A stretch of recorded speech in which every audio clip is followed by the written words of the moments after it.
بيكم في قناة الصفارة حلقة جديدة أو أول حلقة بالنسبة لي على اليوتيوب. إن شاء الله تعجبكم ونكون عند حسن ظنكم في جميع تخطيط ماتشات نادي الزمالك. زملكاوي جديد إن شاء الله على الساحة. إن شاء الله هنقدم كل ما هو جديد عن نادي الزمالك، وإن شاء الله قناة تفيدكم وتعجبكم وتكون سبب في انتشار أو في تغيير أو توصيل معلومة فيما بعد، يعني إن شاء الله لنادي الزمالك أو لكباتن نادي الزمالك إذا كان إداريين أو أيا كان. النهاردة قبل ماتش نادي الزمالك ونادي الإسماعيلي عندي تعليق، فقلت حبيت أعمل فيديو قبل ما أنزل فيديو بكرة بتاع ماتش الإسماعيلي وماتش الزمالك. عندي تعليق جامد على اختيارات كابتن ميدو لنادي الزمالك كلاعيبة، وإن شاء الله صلاح مصدق يكون بجودة عالية ويكون إضافة كبيرة لنادي الزمالك، لأن أعلن النادي بتاعه من شوية إنه هو تم فسخ العقد يعني، وإن شاء الله يكون لعيب جديد في نادي الزمالك. الماتش بكرة ماتش تونا جاي، بالنسبة لي ماتش تونا جاي لكل ما هو إداري، إذا كان من حسين لبيب أو تعليقات كابتن ميدو الصارمة في في برنامج امبارح مع إبراهيم عبد الجواد، من جميع النوادي اللي بتحب تسوق اللعيبة بتاعتها على حس نادي الزمالك.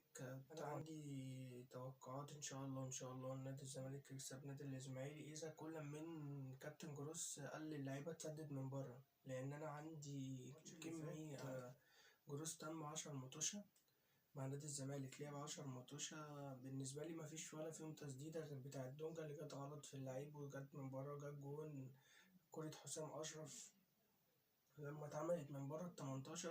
ادي الكورتين اللي جم منهم جونين بالنسبة لي، ما يعني أنا بالنسبة لي جروس فائد شخصيته جوه الملعب، هو وكابتن عبد الواحد السيد مفيش كلام مع اللعيبة، إذا كان ما بتشوتش من بره الجون يا كابتن جروس بعد إذنك خلي اللعيبة بالنسبة لي لازم تشوت من بره ال18، إذا كان لو شوت 10 جه منهم جون بالنسبة لي هيبقى ماتش حلو. لكن جروس عنده ألف ب كورة إن أنت ما تفقدهاش، ما تتابع، أنت لازم عشان الفرقة كلها بتلعبك تكتلات دفاعية، فأنت لازم تشوط من بره ال18، مفيش شوط من بره ال18 تعليمات، مفيش تدريبات، مفيش أي حاجة. بالنسبة لي كل ده بقى الصفقات الجديدة، إذا كان المدافع طبعا بعد إصابة الونش في المران بتاع التدريب بحالة إغماء ونقله إلى المستشفى، بالنسبة لي إن الونش ياخد راحة وتلعب أحمد حسام جنب حسام أشرف.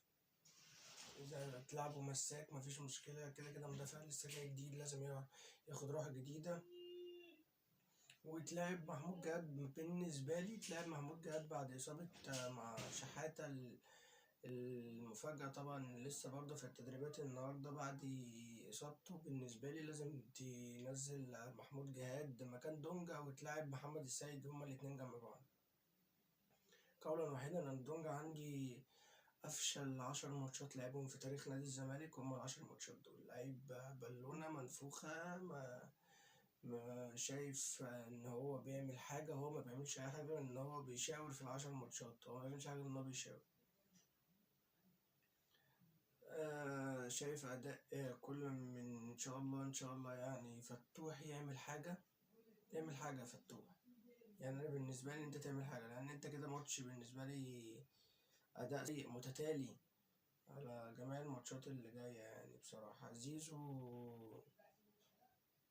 مش هتجدد العب ال6 شهور برجولة بعزيمة، سيبك من الانتقادات، سيبك من كل ما هو انت بلاعب كبير، ما عنديش مشكلة إذا كنت هتجدد لنادي الزمالك أو ما كنتش هتجدد، دي حرية شخصية، كده كده النادي هو اللي بيعمل اللعيب ما بيعملش نادي. إذا كانت طلباتك 120 مش عارف بالأداء اللي انت شايفه، أو انت لو أنا عندي رأي، يعني انت تقول أنا مش عايز ألعب، مش هلعب أو مش هجدد في نادي الزمالك حتى لو هاخد مليار جنيه ما عنديش مشكلة، بس مش هجدد طالما معايا الفرقة اللي مش هتعليك بالسكواد ده. انما انت بالأداء ده مع السكواد ده بطالب 120 مليون يعني أداء فاشل طبعا. بالنسبة لي عايز عزيمة، عايز إرادة، عدي من 1 و2، ما تفقدش العزيمة في الملعب، لأن انت كذا مرة الكورة لما بتتقطع مثلا من لعيب خليك إيجابي في الملعب، بلاش التفكير السلبي زيادة عن اللزوم. عواد علامة استفهام كبيرة في المستوى من بعد ما رد على الجمهور في التعليقات. بالنسبة لي أداؤه إن مفيش منافسة. أنا مش عارف، حراسة المرمى بالنسبة لي مفيهاش منافسة، فبالتالي هيدير كل ما هو سيء بالنسبة لعواد، لأن هو عارف إن هو لاعب وحش. لاعب حلو كده كده ما هيلعب، لأن ما عندكش حراس مرمى تليق بنادي الزمالك أو بحراس نادي الزمالك. فبالنسبة لي أنا يعني لازم تشد على عواد جامد جدا.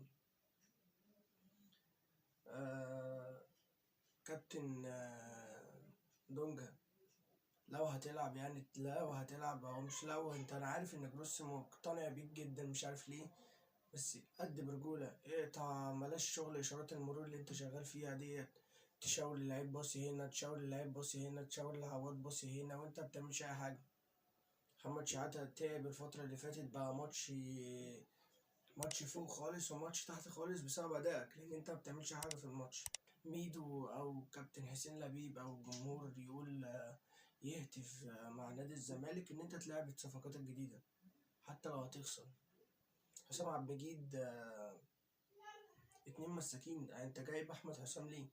لاعب احمد حسام ولاعب يا جدعان، خلاص زمن اللي هو لسه ما اتفقش، ما فيش الكلام ده يا جماعة. بيلعب مكان الونش الماتش دوت، وهو وده مع حسام عبد المجيد هيبقى في ثقة جامدة. عمر جابر، فتوح، اللي بنسبة كبيرة بالنسبة لي يا إما تلعب جامد أوي يا إما تنزل بنتايج، لأن أنت خليت بنتايج جاي عليه سبوت جامد أوي من بعد الماتش اللي أنت ما نزلتوش فيه. خلاص ما فيش، أنا مش جاي أقعد على الدكة. اللي هو لعيب كبير، لعيب أدى برجولة في ماتش النادي الأهلي والماتشات اللي بينزلها، عمل أسيست في ماتش في الكونفدرالية، بينزل يلعب بأداء، بيجيب لك فاولات، بيجيب لك ضربة جزاء، بيلعب على جوه دايما. يا تلعب بفتوح وتلعب قصاده بنتايج، يا تلعب بفتوح وتلعب قصاده مصطفى شلبي، مفيش مشكلة. إما تطلع فتوح وتلعب ببنتايج وينزل يدافع، لأن هو في الأداء الدفاعي برضه لعيب كبير.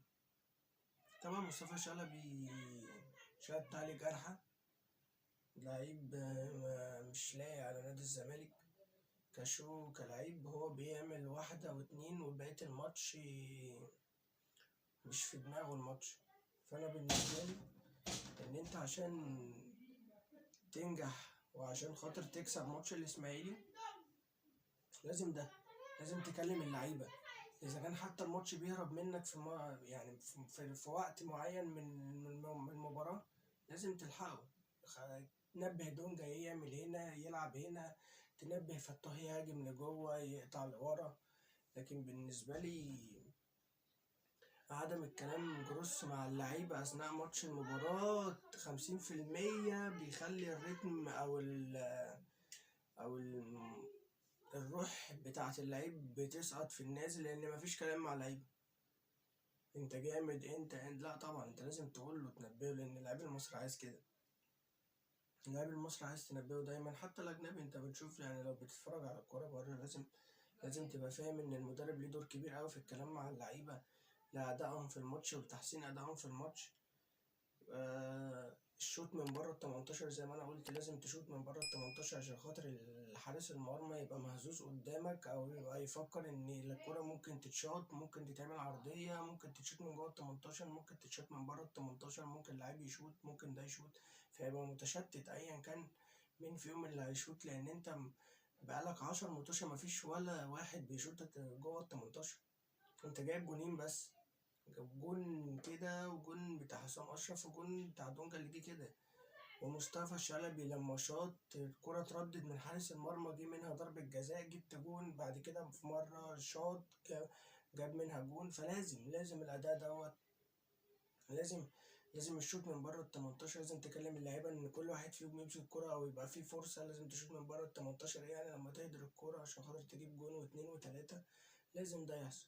انما ادائك مع الكلام مع اللعيبه ايا كان مع نتيجه ماتش الاهلي وبتروجيت، لازم يكون في دافع جامد قوي، ان اذا كان الاهلي هيتعادل، اذا كان الاهلي هيكسب، اذا كان الاهلي هيخسر، ايا كان النتيجه هي، لازم تخلي في روح ومعنويه للعيبه جامد جدا، ان هي تشوت وتلعب، تشوت وتلعب، تشوت وتلعب، عشان خاطر تلاقي نتيجه. انما بالاداء اللي انت تبقى واقف ساكت على الخط بتاع المدربين، ما بتعملش حاجه، ما بتقولش حاجه، ما بتنبهش اللعيبه هتلعب بمستواها العادي الطبيعي اللي ما فيش فيه اي جديد. انا عندي مفتاح الحلول بالنسبه لي هيبقى ان شاء الله لو الجزيري لعب فت على الجون جامد، هيبقى فيه جوان من ناحيته. زيزو لازم يلعب بروحه معنوية جامدة أوي، حتى لو انت مش هتجدد زي ما قلنا لك يبقى تخرج من الباب الكبير، او ايا كان اللي هتعمله. بصراحة انت كده كده مش هتخرج من الباب الكبير، لان انت سبت علامة كبيرة أوي من بعد كتر الارقام ومن كتر الجدل اللي بيحصل وعلى التأخير من الإدارة والتأخير منك. ففي حاجات كتير أوي لازم تتغير. دونجا، انا الراجل ده لو جروس بدل دونجا في الماتش ده، انا هقوم اسقف اقول شابوه بجد يعني انا هقول شابوه لو المدرب ده طلع دونجا من اللقاء. يعني انا شايف ان دونجا ما يلعبش ماتش النهارده، ماتش بكره ولا ايه؟ يعني انا شايف دونجا ما يلعبش ماتش بكره.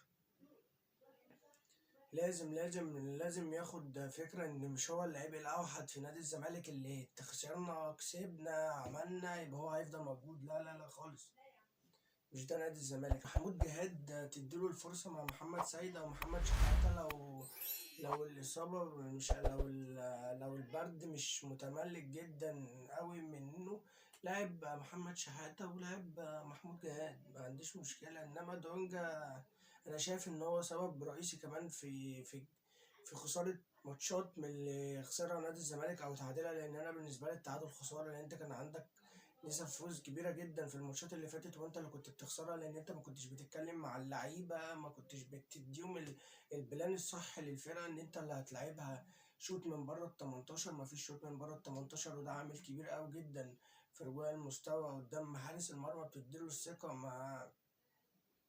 بالنسبة لي علامة استفهام ان انت ما بتديش اللعيبة ان هي تشوط من بره ال 18، علامة استفهام جدا كمان يعني. ان شاء الله بكره يكون ماتش كويس لنادي الزمالك ويكون فوز باذن الله. اتمنى من زيزو التركيز في الماتش هو فتوح، لان فتوح لو لعب ب50% من اداءه، مش هقولك 100%، هيفرق، هيبقى عامل كبير جدا في نقل الزمالك للهجوم. ان شاء الله يبقى اداء جيد. وزي ما قلت هو ماتش طوق نجاة بالنسبه للاداره، اي اداري في نادي الزمالك الماتش ده طوق نجاة. اذا كان لو لا قدر الله خسر الماتش هيبقى في سبوت وعامل كبير وواقفة لجماهير نادي الزمالك على إدارة كابتن حسين لبيب والصفقات وكل ما هو إداري. هيبقى في سبوت جامد أوي، هيبقى في كلام كتير جدا على الإدارة. فبالنسبة لي إن أنت تنزل تجمع اللعيبة وتتكلم معاها كمعنويات، إن أنت تقول لازم نكسب ماتش زي دوت، إن ما كانش ليك يبقى للجمهور. كابتن ميدو بالنسبة لي يتدخل مع كابتن عبد الواحد السيد، ما قلتش يتدخل مع جروس لان مفيش اجنبي هيقبل التدخل. يتدخل مع كابتن عبد الواحد السيد، قول له اتكلم مع اللعيبه في الملعب، اديهم تعليمات، اديهم يلعبوا بروح، زعق، اشخط، لان ما ينفعش الاداء اللي كان بيحصل. خلي فيه شوط على المرمى، انزل شوف التدريبات كعواد. علامة استفهام في اداؤه اخر فتره، لازم ده يشتغل قبل دوت. ده بالنسبه لي رقم واحد في ماتش بكرة. وإن شاء الله المكسب والفوز لنادي الزمالك. أتمنى تكون الحلقة عجبتكم إن شاء الله، ونتقابل بكرة في ماتش بعد مباراة نادي الزمالك والإسماعيلي، وإن شاء الله تكون بالفوز.